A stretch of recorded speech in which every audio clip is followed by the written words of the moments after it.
On Divorce Court today, did a sex contract replace romance for a couple who started dating when she was a teenager? Sherrell has grown into an independent woman, but Terrence can't trust that she's faithful. Terrence Wilson and Sherrell Johnson have brought their dispute for Judge Lynn Toller to resolve. Testimony in divorce court before your vows starts now. Mr. Wilson and Ms. Johnson, the two of you have been together for 6.5 years. You have a 4-year-old and a 1-year-old together. Correct. He asked you to marry him. You guys got engaged a few months ago. Yes. And now you're here because you've got issues and you're wondering whether or not marriage is a good idea. You've brought your marriage license here. You've given me permission to tear it up if I think this union is ill-advised, or else I could give it back to you. You've taken my compatibility test, which, you know, was a little deep, and we will get to that momentarily. But before we do, Mr. Wilson, I gotta ask you about this. Yes. You have a written contract with Ms. Johnson about how much sex you guys are supposed to have every week. Yes. Now tell me how it came about, what's in it, and how you got her to sign it. Well, basically, Your Honor, when we first met, we used to have sex all the time. Spontaneous. I mean, people would tell us, stop kissing in public, stop holding hands, go get a room, all of that. About, I say, 1.5 years ago, it all changed. We can go 3 weeks. If I don't initiate it, it's not happening, it's not going down, it's out of the question. So I came to her and I said, let's go a contract. We can have sex every other day. She agreed, but the stipulations to that contract is if we miss a day, then we have sex 2 days. For instance, I got it. If you get 2 days off first with no sex, then fair is only fair. You gotta double up. Double up. You know, so that's where we're at with the sex contract. And I just feel, I don't want the sex contract, don't get me wrong. I feel like the sex contract was only a way for me to get my needs met. Let me ask you something. I'm gonna get to you. Spontaneous. Why do you think the sex diminished in the last 1.5 years? What do you think precipitated that?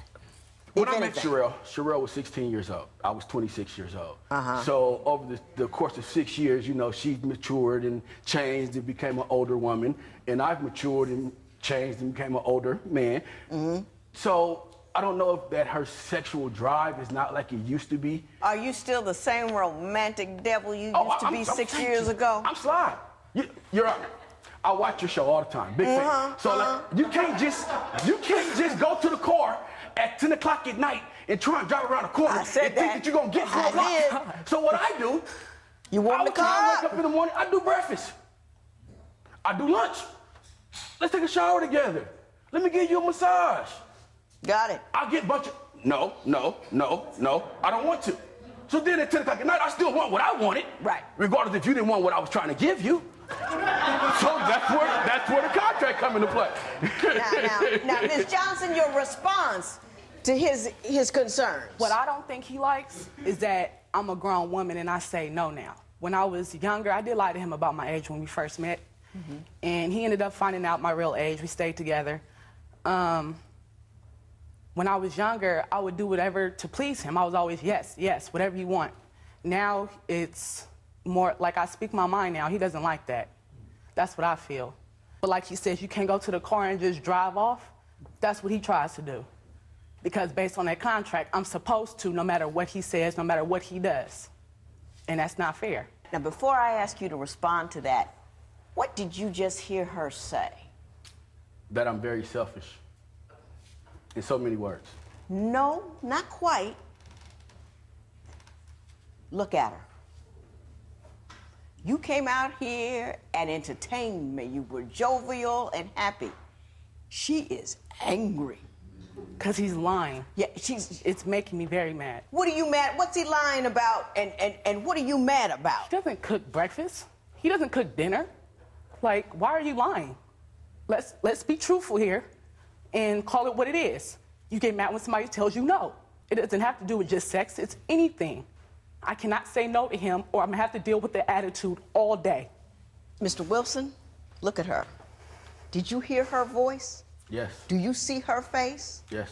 What do you think she's feeling? Hurt, unappreciated, unloved. Why do you think she feels that way? Because at times, everything she just said is true. When I first met her, I was 26 years old. I was running around the street, holding her in the air, putting her on my shoulder, tickling each other, water balloon fights, fun and games.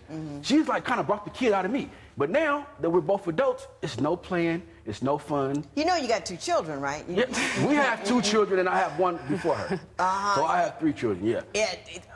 Playtime is over. Right, Thank you. They get to play. Yeah. But you can't play no more. I mean, Right, you can right, right. every once in a while you can have. I mean, I'm saying, but it's not going to be that same carefree, Happy. you know, running in the park barefoot and all that. Right. There's too much to do. Right. You understand that? I understand. And on that note, when I first met Sherrell, I moved out here, moved to my home city I live in from another city. I was out there acting up, selling drugs, not doing what I was supposed to do. My house got shot up. I came to move to where we at now. I met Sherrell, and I was still selling drugs, doing the same thing. When she got pregnant with my son, I went to culinary art school at Laney College, finished my culinary art school, got a job, and I started trying to do the right, mature things to take care of my family and to show her that I appreciated her, stand by my side when I was a knucklehead. Next, what happened when Sherrell found Terrence in a car with another woman? Are you considering marriage but aren't sure that your intended is really right for you? Call toll-free at 1-877-311-2222 or visit our website at divorcecourt.com. Become a fan at facebook.com/divorcecourt. Couples in crisis, real resolution. Divorce Court continues. Ms. Johnson, I understand that Mr. Wilson accuses you of cheating, but in reality, you've never cheated, but he has cheated on you. Why don't you tell me what his jealousy is like and what he's done with respect to the cheating? Mr. Wilson actually cheated on me several times. One, it was a girl I didn't even know. I was walking down the street with my mom, and he drove by in his car. He seen me and tried to duck her head down. So I told my mom I'm going back to the house because I knew he's seen me and he's going to be on his way, and I have some words for him.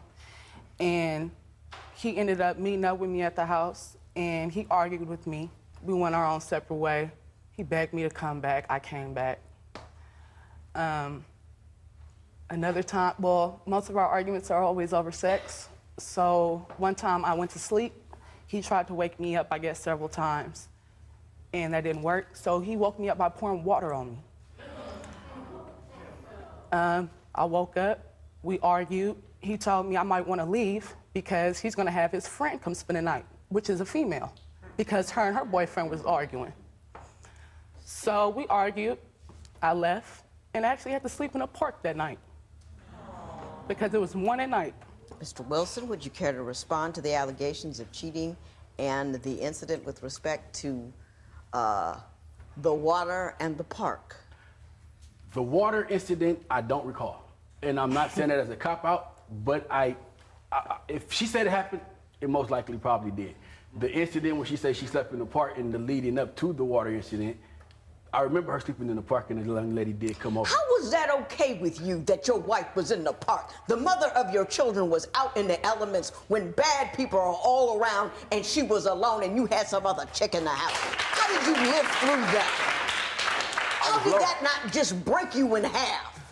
I was wrong, and at the time, I didn't feel like, when that happened, me and Sherrell had just met, we wasn't really... I don't care! We were living together. I don't care!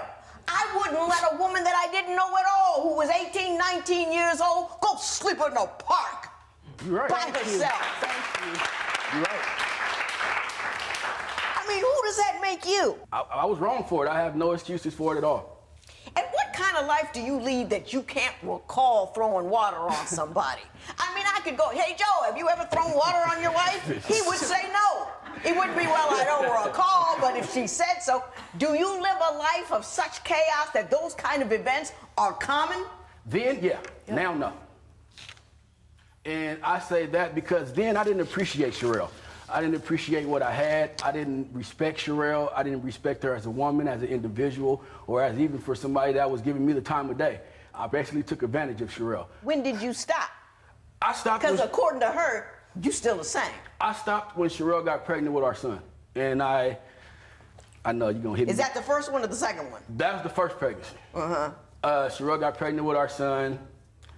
I was an idiot still before I made the correction, and I cheated on Sherrell again.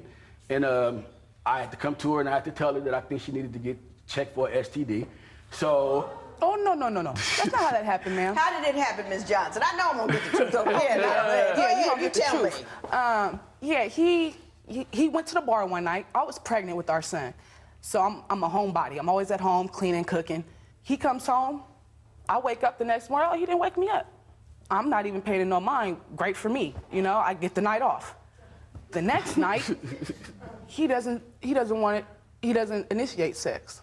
See, that was a red flag right there. Yes. So I accused him. I said, why don't you want to have sex? Oh, I don't know. I'm just not tripping. Okay, so a couple days later, his phone rings. I answer it. It's the doctor. They need Terrence to come in for a follow-up. I didn't even know he went to the doctor. So I confronted him with that information, and he tries to put it off on me like I gave him an STD. He tells me that I gave him something. I'm pregnant. So me and my child both have an STD, and I gave it to you when I'm not doing anything? He later on admitted to it. But he used a condom. It just broke. When Divorce Court Before Your Vows continues, what secrets will the compatibility test reveal? Do you think Terrence and Sherrell can change their ways and make their marriage work? Call 1-800-282-1991 to vote now and see if America agrees with your opinion. You'll also receive some valuable offers. Call now.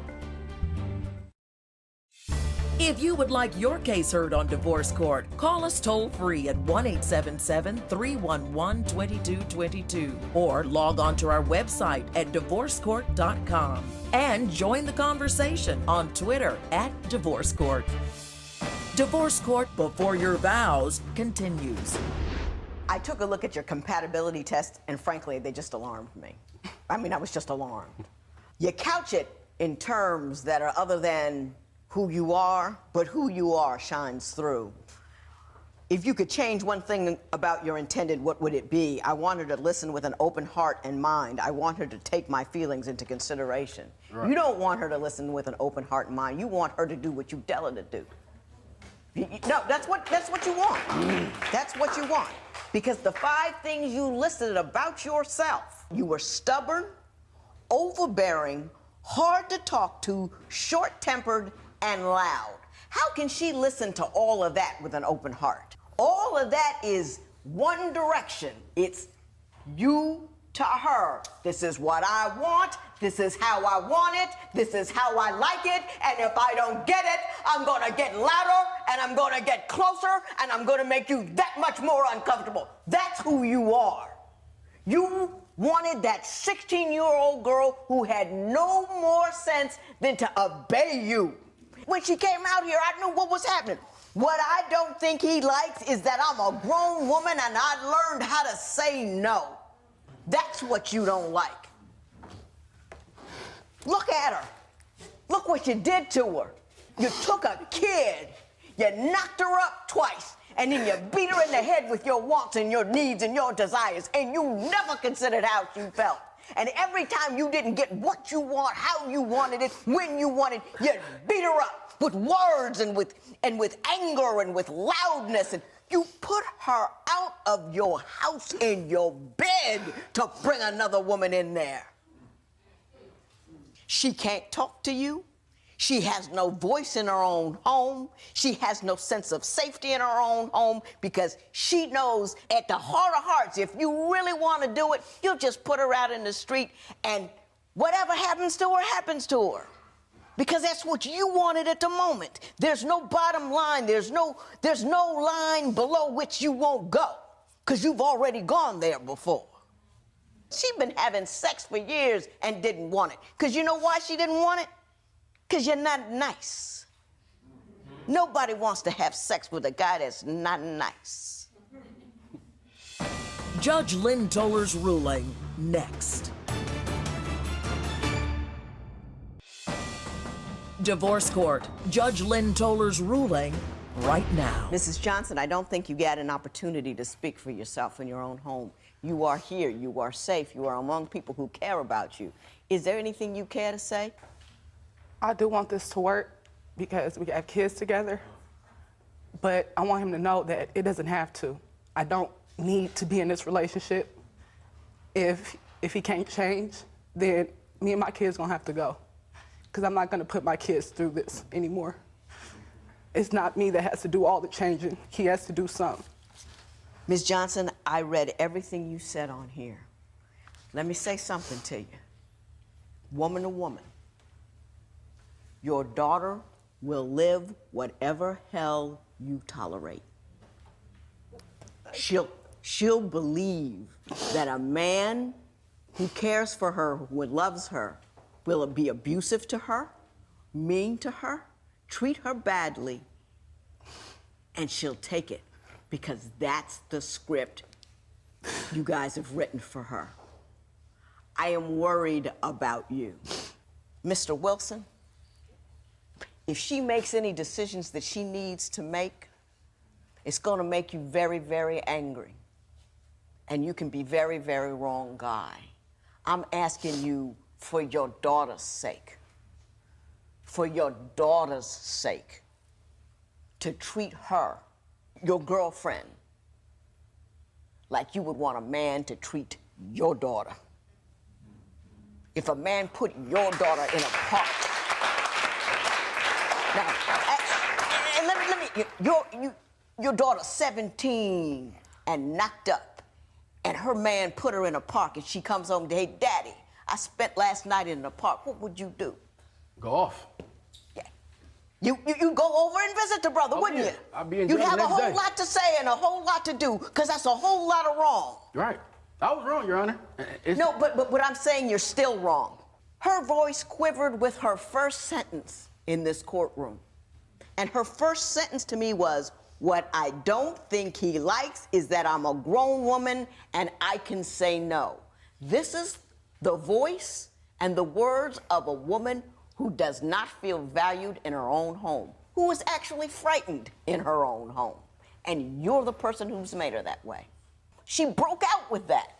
Yeah. You were being funny and jovial and was laughing and this and that, and because she brought all of that stress and burden in here, and the minute she got an opportunity to say, hey, let me tell you how much I hurt, she jumped on it.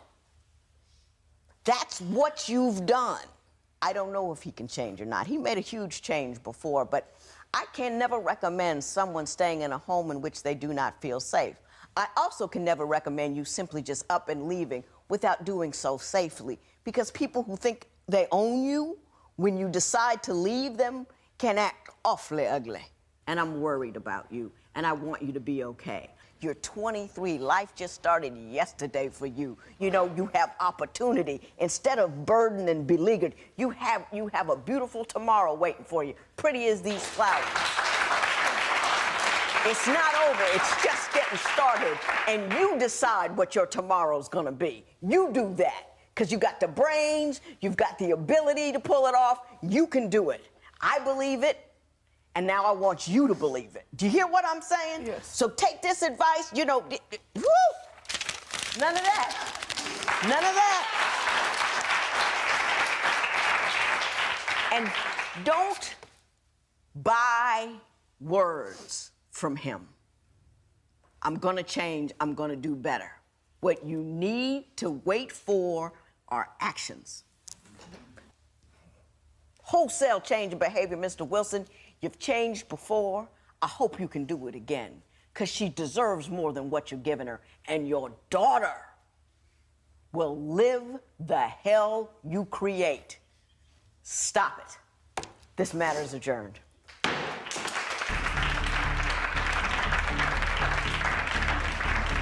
Sherrell agrees with the judge, and she will wait to see if Terrence changes his behavior before they marry.